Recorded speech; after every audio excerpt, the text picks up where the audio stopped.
Hey you guys, long time no see, right?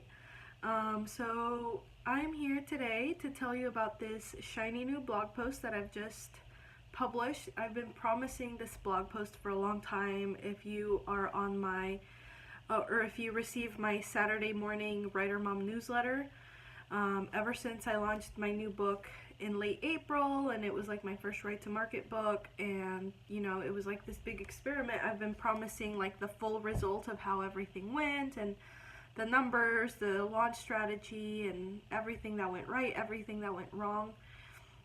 And so I've been working on this blog post for a while, and it's finally up on the Writer Mom blog. So I just wanted to give you guys a heads up and give you guys the link.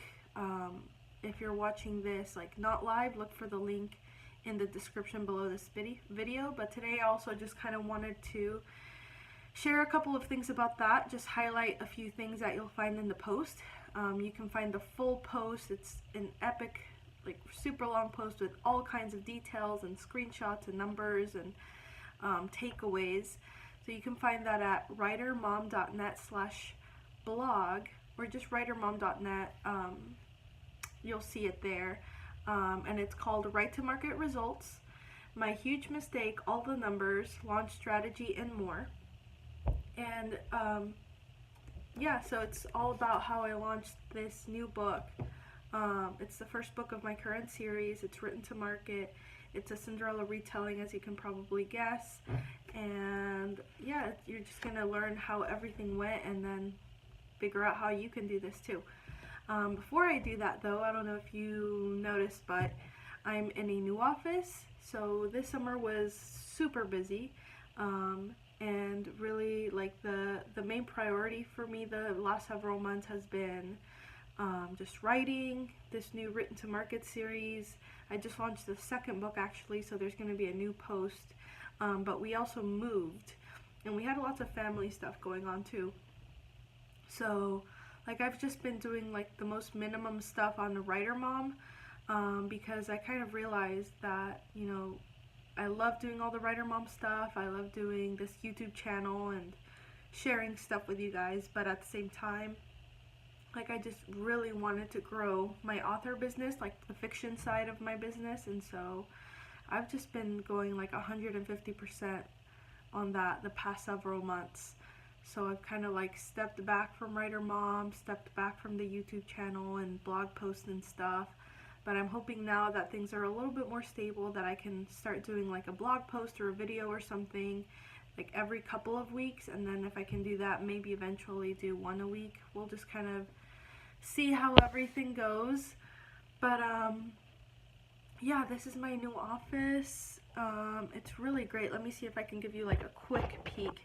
I love the Harry Potter poster that is from my teacher years, and then several of my books over here. The bookworm box that one of my books was featured in recently, that's actually like a super popular box, like subscription box that sells out in minutes typically, so that was really exciting to be featured. Let me show you my new desk. The old one didn't make it in the move, so I ended up getting a new one, and as sad as it is that my desk where I wrote my first 10 books isn't around anymore, like it died, I have a new one where I'll write the next 10 books, so let me show you. See my setup for now. I can't remember where I put all my gear that I usually use for these videos. So yeah, this is my new setup here. Of course, Luna has her spot. I need to get her like a little bed. But that's where she is for now. My favorite candle over there that my friend Kendra gave me. And this spiffy new keyboard and mouse. Look, I need a keypad too. Isn't that funny? That's what I'm using. And my new cold cup that I'm using to stay hydrated these days. And I love that this office has like that kind of shelf, running along the whole wall. It's mostly organized in here, but still got some stuff to do, so this is where I'm working now. So yeah, this is our new house. Let me put you back. Okay, stay. So yeah, I just wanted to go over a few things here, like some highlights in the blog post, before I have to step out for a few minutes. Celeste, my 2-year-old, has a dentist appointment in about an hour, so gotta go pick her up and take her to that. But like I said, you can find the blog post at writermom.net/blog/right-to-market-results, and that has hyphens in it. But if you just go to writermom.net, you'll find it. So basically, you know, I have 2 series that I've already written in. So 5 books in one, 3 books in the other. And they've never really made me a ton of money. They've made me like at most like $1,200 or $1,300 a month, and that was one of my best months.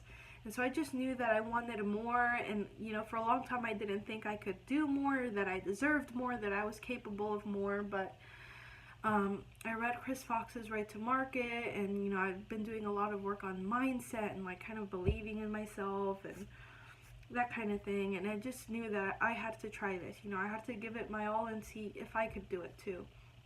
So last fall for NaNoWriMo, I sat down, and instead of writing a 50,000 word novel, I basically came up with this idea and did an outline for a written to market YA romance series. So that's what I've written in before, that's what I love to write. I'm super familiar with the genre, but I read Chris Fox's Right to Market book, and I followed everything in there step by step by step, and I chose YA romance. And if you are interested at all in writing to market and starting to make some real money from your books while writing something that you love, yes, it's possible to do both.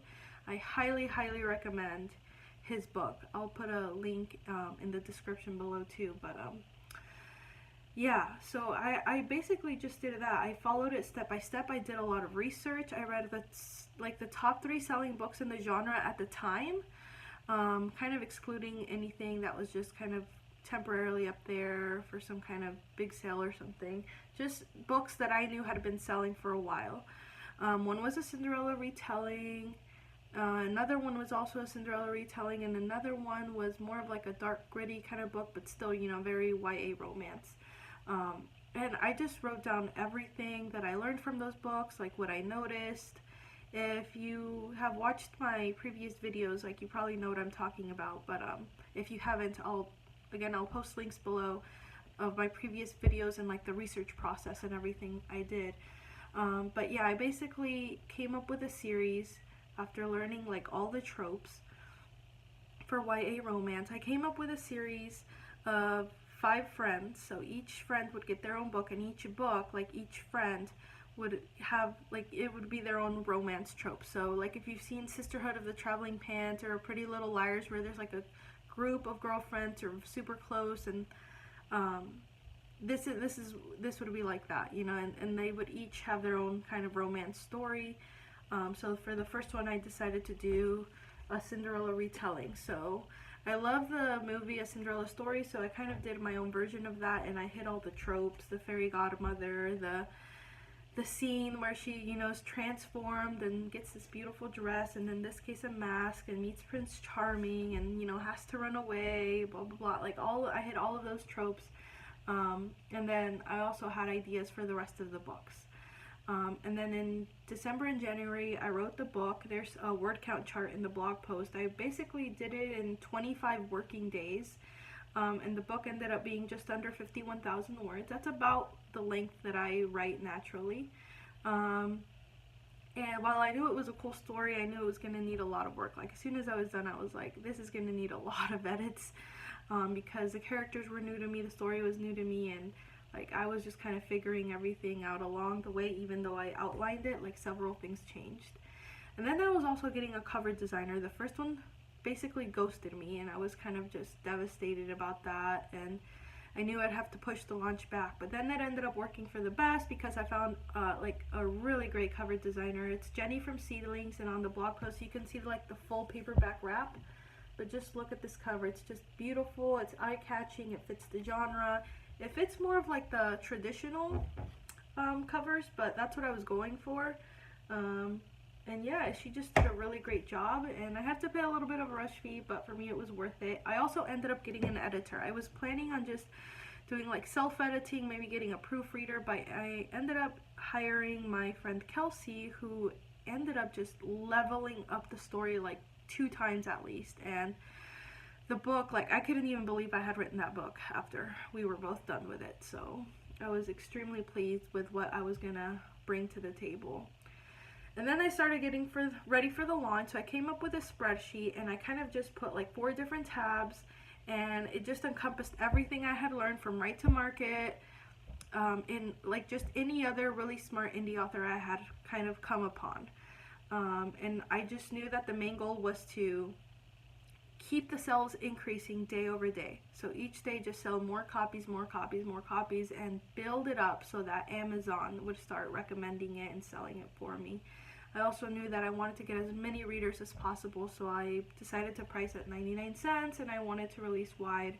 Even though most of like the big indie author names in my genre were KU, I just decided to go wide and kind of take my chances there. I did a cover reveal giveaway with my small fan base, get them excited, and then I set up a secret pre-order where this is where I ended up making my big mistake, but I wanted also bots and everything else kind of ready to go on launch day, and I set up an advanced review team. All of that went well. I got some good reviews. I tried to set up AMS ads, but as you'll see in the post, like those ended up like not working. Everything was frozen, and then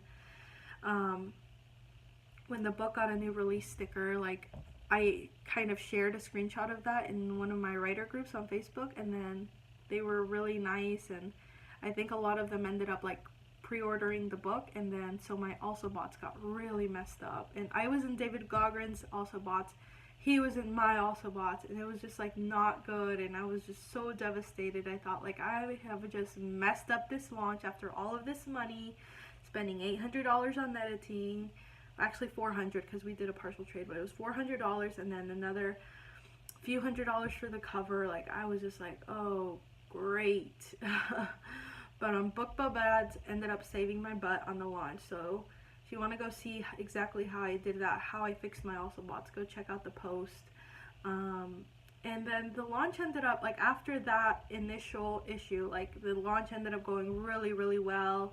The price went up to $3.99, and you know, I got a bunch of newsletter swaps, and I did an ENT, and it just ended up kind of taking off on its own. It got as low as just over 2,000, I guess. It hit the top 3 in new releases. I think it got up to number 2. It got top 12, I want to say, in bestsellers, which for my genre at the time, it was really, really hard.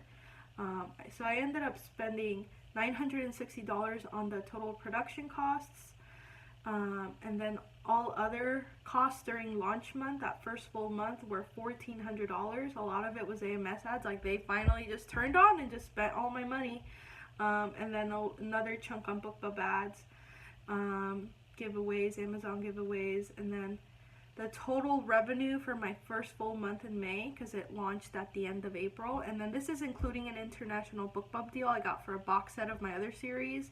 I saw a lot of revenue for that in April, not so much in May. So this is all kind of lumped in together, but the vast majority of this was from the new release. So I ended up making over $2,500 on Amazon, and then I made another couple $100 everywhere else. It ended up being around $2,700 in revenue, and then taking into account about $1,400 in launch costs, and then another $960 in production costs. So I basically like barely made it into the black, but everything else after that was profit. And then I made another $1,500 in June, so that was good. So overall, I was just really, really pleased, and I would say that the biggest takeaways for me was, you know, find that middle ground between what you want to write and what readers want to read. It doesn't have to be something that feels like, you know, a burden to write or something that you're going to hate to write. Like, make it something that you really love. In this case, I love YA romance, so it's been a lot of fun to write these books. And then if it's book 1, you know, throw a little bit more at that launch if possible. I priced that at 99 cents to get more readers. Try to get a book bub maybe on your other books if you have something, or get a bunch of newsletter swaps in your genre. Make the package as best as you can. So if this means you need to go and grab a side hustle for a few weeks so you can pay for a cover and editing, then go do that, because it's worth it. I feel like that alone is like 80% of what you need to do, is just the package and making the book look good and read well and everything. It was also really, really cool to make that much money. It was my best launch to date, the most money I've ever made in 1 month. It was kind of frustrating to see AMS ads and spending so crazy like that all of a sudden, and I felt like that was a lot of money that I just threw away. I don't know how effective those were, because you guys know that dashboard just is not the best. And then there was that fear all along of like, will this last? How long will the book stick? But you know what, there's only so much you can do. You just gotta do your best, put it out there, and see what happens. Seeing all that money I was making every day also was like very motivating to get working on the next book. And let's see, the plan is to release a new book every 3 months from here on out for the rest of the series. So there's 4 more books. I actually just released the second one recently, so look out for another video and blog post on that launch. And then, yeah, I mean, one of the cons is that I probably only going to be able to focus on this series for a while, like for the next several months until it's done. So there's probably not going to be a lot of room to do other things, but you know, if it's making money, I think I'm okay with that. And yeah, I'm just kind of excited to see how the rest of the series does. And this has been really cool. I think I finally learned that, you know, I can do this, anybody can do this. You just got to put in that work, be smart about it with your cover, with your editing, and organizing your launch. And I mean, you'll be blown away by what you can achieve. So, I mean, if I can do it, you can do it. And yeah, I'm really excited. So like I said, look out for another blog post and video soon on the book 2 that I just released. And if you want to get the full blog post and all the specifics and the numbers and everything, go to writermom.net/blog and you'll see it there at the top. If you have any questions for me or any comments, leave them below and I'll be happy to get back to you. Happy to answer any questions. But yeah, I need to go. It was really great talking to you guys, and I'll see you next time. Bye.